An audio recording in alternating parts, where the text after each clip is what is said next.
We begin with breaking news and escalating conflict in the Middle East. Reports are coming in now. Iran has launched a counterattack against Israel. Projectiles were observed flying across Tel Aviv's night sky and striking the ground. Now we're learning the White House says the U.S. is helping Israel intercept Iranian missiles. That after Israel launched a targeted attack on Iran's nuclear and military sites late last night. Israel killed 4 top commanders before Iran vowed retaliation and sent dozens of drone and missiles across the border overnight, and neither group shows any signs of stopping the assaults. The most recent fighting in the latest since the war between Israel and Hamas began October 7th, 2023, and there was certainly an impact here at home. Megan Hartnett spoke with a professor at the University of Toledo to get some perspective. Megan, what did you learn?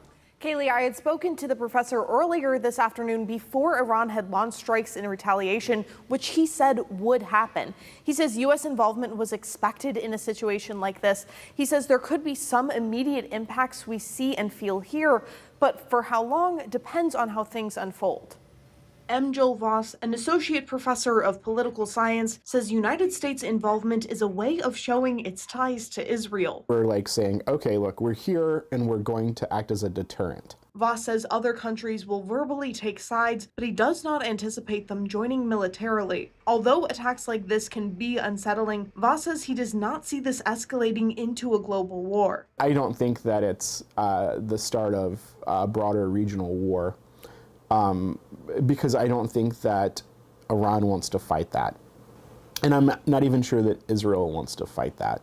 Voss says other than making people feel uneasy, he does not anticipate there to be immediate impacts here, other than at the gas station, something gas experts are saying is already happening. Well, oil prices have been surging today after the fresh attacks that have been exchanged now between Israel and Iran. Oil prices up at one point about 8%. That's going to cause the wholesale price of gasoline to skyrocket. Gas experts say diesel and jet fuel prices will likely surge, but for how long depends on how things unfold. Likely to be an impact at least for a few weeks. But if the situation continues to escalate and unfold, gas prices could eventually become more impacted than what we're expecting. Voss says the one thing people should be watching for is if Iran decides to mobilize. He says back and forth attacks are expected in situations like this, but any escalation like that would become alarming.